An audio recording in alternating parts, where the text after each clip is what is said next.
চাৰ্বিদাৰসকল ৰাজ্য চৰকাৰৰ অধীনৰ হাজাৰ হাজাৰ চৰকাৰী কৰ্মচাৰীসকলক পূৰ্ণ পেঞ্চন আঁচনি দিয়া সন্দৰ্ভত এক বিশেষ খবৰ প্ৰকাশ পাইছে, যিটো পোনে আপোনালোকৰ মাজলৈ লৈ আহিছে চাৰ্বিদাৰসকল, যাৰ ফলত কৰ্মচাৰীসকলে পূৰ্ণ পেঞ্চন আঁচনিৰ সুবিধা পাবলৈ সক্ষম হ'ব। এইখিনিতে এয়া চাওক, এই আপোনাৰ খবৰটো এয়া চাওক, য'ত কোৱা হৈছে যি কৰ্মচাৰীসকলৰ অফিচ লাভ কৰিব আৰু তাৰ বাবে যি ডেডলাইন দিয়া আছে, এয়া Dispur set August 7 deadlines for OPS data submission.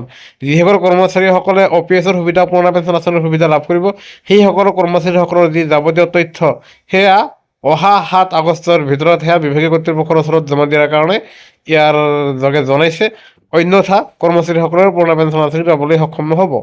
ইতিমধ্যে আপোনালোকক আমি জনাই থওঁ যে যিসকল কৰ্মচাৰীসকলৰ ডাটা লাভ কৰিব সেয়া হ'ল 1 ফেব্ৰুৱাৰী 2005 চনৰ সময়ত যিসকল কৰ্মচাৰীসকলে চাকৰি নিযুক্তি পাইছিলে, সেইসকল কৰ্মচাৰীসকলকহে মানে 2005-ৰ 1 ফেব্ৰুৱাৰীৰ আগৰ কৰ্মচাৰীসকলকহে পুৰণা পেঞ্চন আঁচনিৰ সুবিধা দিব।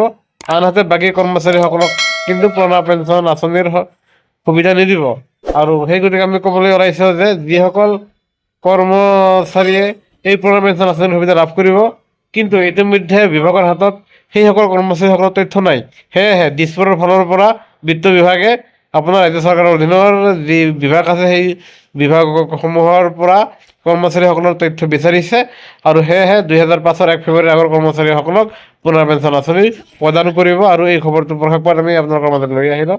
সেয়েহে আপোনালোকৰ সৈতে জড়িত প্ৰতিটো খবৰ নিশ্চয় ছাবস্ক্ৰাইব কৰিবলৈ নাপাহৰিব। ধন্যবাদ।